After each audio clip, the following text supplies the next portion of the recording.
You can trace the story's beginnings back to 1642.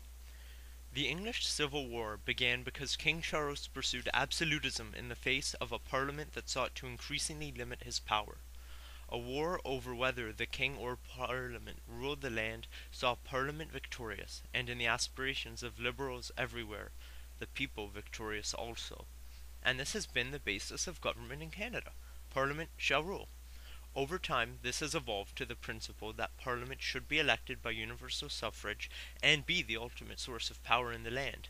This is because Parliament is the only national body that represents us. We are literally no more than the sum of our Parliament. But we rarely put Parliament into its political and historical context. Thus, some news items go over our head. But we should not forget that a contempt of Parliament charge is why we're having an election. So what is contempt of Parliament? It essentially means the government knowingly lied to Parliament about important information. So what did the Canadian government do? The sacred contract between the government to be beholden to the will of our elected electors was disrespected. The Harper government hid over $25 billion in spending from Parliament, saying that the information was not relevant to whether or not they should pass the budget. $15 billion of this came from the parliamentary budget officer, saying the F-35s were going to cost twice the government's $16 billion prediction, and another $10 billion was spent on an unreported crime bill that would move Canada to the lock everyone up, even if it's a ridiculously expensive mod of the United States. This amounts to over $1,000 in spending per Canadian family that the government chose not to disclose to Parliament.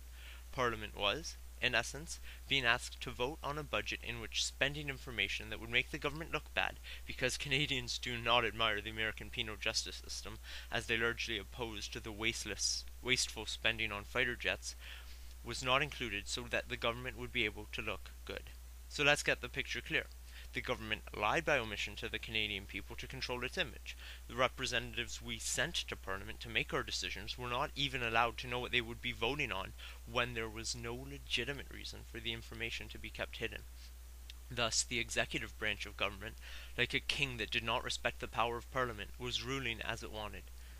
This is contempt for Canadians, and it is worth fighting the election over. We have the right for our representatives to know how our government is spending our money.